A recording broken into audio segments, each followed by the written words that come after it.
Hello, agents, and, well, Monday?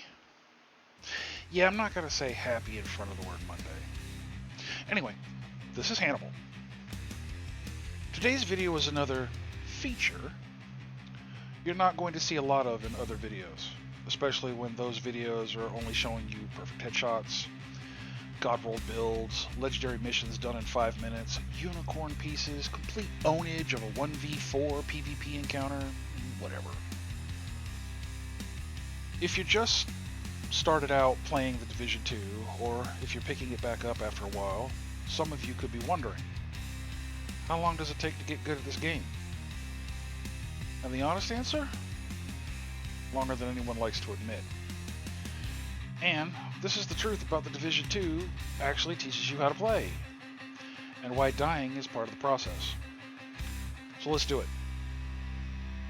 There's this trap as a first impression within the game. The game starts out feeling smooth. You level up, you get new gear every few minutes, enemies die relatively fast, and you start to feel confident. Maybe a little overconfident. Then, all of a sudden, around, I'd say level 15 to 25, that confidence may begin to break. You walk into a mission and get obliterated by grenadiers, a heavy flanks and wipes your whole cover position. You try to rush a control point and get melted. And it's not a bug. This is when the game starts teaching you and testing you on how well you understand position, skill usage, and enemy behavior. Not just your weapon damage. Most players don't realize that the Division 2 has a hidden learning curve. Not just for gunplay, but for reading the battlefield. So, it's not really about getting good. It's about getting smart. Getting good at Division isn't about raw reflexes. It's about dying until you understand what killed you, and then changing how you move, not just what gear you use. You'll start noticing things. That snipers flash their scopes before they shoot. That certain factions always flank after so many seconds. That placing a turret on one wall draws aggro to another side. There's usually a visual cue on most NPCs that they're about to start to do something. Often, there's an audio cue as well. That's what getting good really is, not get good as aiming faster or the typical, get better noob. But learning the flow of combat and using your gear intelligently. Every death is feedback. Every wipe is a lesson. And honestly, no one really tells you this. Okay, so maybe some of you watching this video may be asking, well, how long does it take? And you're looking for a number. Well, expect around 30 to 40 hours of playtime before you truly start understanding your rhythm. And that's if you're focused. Some players find their groove at level 30, others at 40. Others don't figure it out until they've failed in a few legendary missions or a Dark Zone standoff.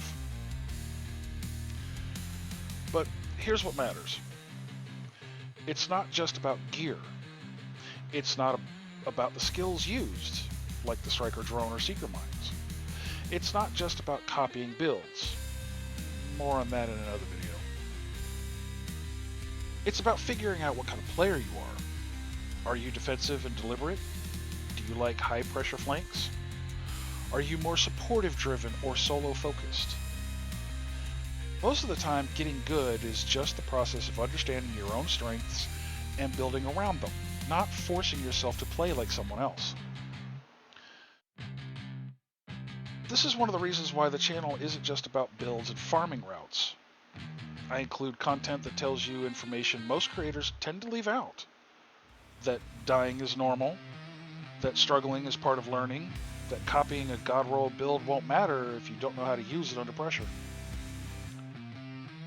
You're still going to get tips here, gear, skills, settings, but I also want to walk through why things work, not just how the end result looks. You don't need to be the fastest, the strongest, or the flashiest. You just need to learn how you play and let the game shape itself around that. And if no one else told you this, well, welcome to the Division 2. If you've been frustrated or felt like you've been doing something wrong, you probably weren't. You're just still learning, like the rest of us. And this is a game where learning hurts, but it clicks eventually. So stick around. We'll figure it out together. And maybe die a few more times along the way. My watch level is just above 4K. I don't judge a player by their watch points. Watch points really don't mean anything, especially after 2K. It takes 1K to completely fill your watch nodes and another 1K to max out your health points. Anything after that just means that the player has leveled up so many times. Every time you level up, you receive 1 watch point. You shouldn't be concerned about seeing someone at the base of operations, conflict, or the dark zone with 15K in watch points. It doesn't guarantee they're a good or great player. They could be, depending on how they play. Watch points don't make a player better. So, I hope you enjoyed this video. If you did, please leave a like, a comment, share it with others, hit the notification bell. And if you see us in the game, in the base of operations, hit us with your favorite emote to say hello. X and Discord information is in the channel details. And until next time, this is Hannibal, signing off.